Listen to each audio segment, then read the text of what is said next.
disappeared from her Fort Wayne, Indiana neighborhood. Gone without a trace, there was no evidence besides a suspicious man in his mid-20s or 30s driving a white utility van. Her body was later found sexually assaulted and strangled to death, lying in a ditch.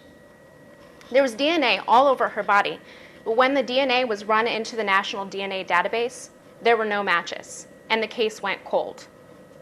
Imagine if this was your sister, your brother, your niece, your nephew, your daughter, your son. Wouldn't you want justice? Finally, 30 years later, in 2018, John Miller was arrested for the murder of April Tinsley through the use of genealogy DNA databases. So what I would like to persuade you all today is to use genealogy DNA databases. Not only is it helping solve cold cases, missing person cases, identify remains, biologically connect long-lost family members, it is also helping individuals connect with their own personal identity. So what I would first like to talk to you about is how genealogy has been changing the course of criminal and biological history within the last year and a half.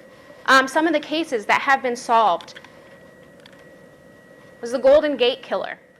The Golden Gate Killer was a murderer who was wanted for a series of murders, rapes, assaults, and burglaries in the 1970s and the 1980s in California. Another case that was solved using genealogy was the 1986 murder of 12-year-old Michelle Welch of Washington State. Yet another one, 1992 sexual assault and murder against 25-year-old Christy Murack. Not only are many more cases being solved in the same way, such as missing people and remains, Margaret Press, a genealogist, is also using it to identify remains and connect adoptees to their biological families. So now that I've kind of described to you a little bit about this, I would now like to talk to you about how easy it is to use and what exactly you have to do. What you do first is you pick a genealogy site that you would like to use. You then get sent a kit in which you either spit into a tube or swab the insides of your cheek and send it back in. Genealogists then study your DNA and look for markers to reveal your ethnicity, your health risks, and a list of family members. While the list of family members and health risks are relatively accurate, things like ethnicity can be a little bit questionable. You see, it depends on who all is in the database. So if it says you are from West African descent, it is based off of the people that are already in the database, so current people living in the area of West Africa. Now, you might be a little bit concerned about privacy, because obviously people are being found through these sites. Criminal cases are being solved. People are connecting biologically. So I'm going to discuss with you a little bit about that.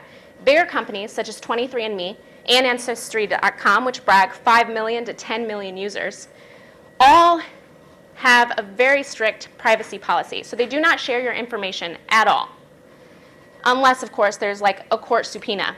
Smaller companies or open sites, such as GED Match and the relatively new DNA Doe project, which is finding John Does and Jane Does and identifying them, they are usually open source, which means they give out your information, such as your contact information, who you are. However, they do not actually give out your actual DNA.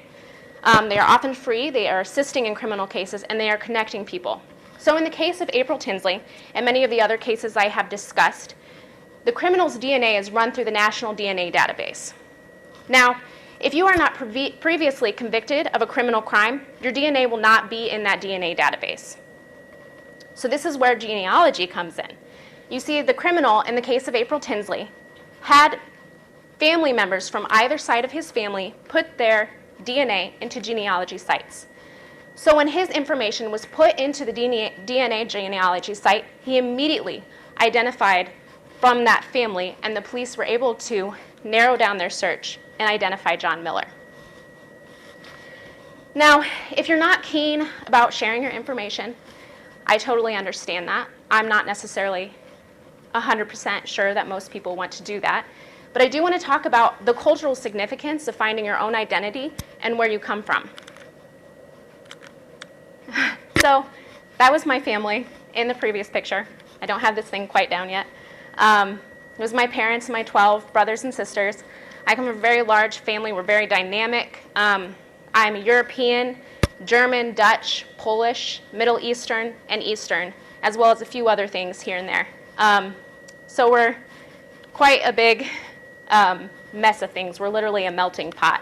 But there are things that I've heard my family identify with. So we say, my family likes to drink a lot because we're German, or we have a little bit of a rage issue because we have Irish blood. Now, while these are enduring things, there is sometimes a sense of pride in saying these things, but there's also identification with traditions, such as my mother makes sauerkraut and sausage with mashed potatoes on New Year's Day. This is a German tradition, and in Germany, family and food is very relative. We love to feed all kinds of people, and there's always someone in my house that I don't know, or in my family's house. And clearly, this is a source of pride for people. We've already had 2 speakers in the last speech discuss their own culture. Now, I interviewed my friend Sean Houston, who put his information into AfricanAncestry.com. This helped him identify a specific tribe in Africa that he is supposed to have come from. He is mostly from a tribe in Nigeria, and since then he has connected with people through social media and even around Dayton, who have contacted him about using this site and who have already used this site. And he's learned about Nigerian food, Nigerian culture, and he's even identified with own personality traits that are descriptive of this Nigerian tribe. He stated, "Gaining understanding of my full self will allow me the opportunity to explore that wholeness, which can promise me a better future. Less holes, gaps, less questions. So while you might not be keen on sharing your information openly for criminal cases and for biological cases, there's something about finding your own cultural identity and connecting with people all over the globe and understanding the vastness of humanity and how we're all people grown from other people. It makes us capable of stepping outside the parameters of our own color or our own social culture setting." So now that I have kind of talked to you about how genealogy is changing the criminal and biological world, how easy it is to use, and how it's helping us find our own understanding about ourselves, I hope that I have persuaded you in some way to use this revolutionary new tool. Go out there and discover yourselves.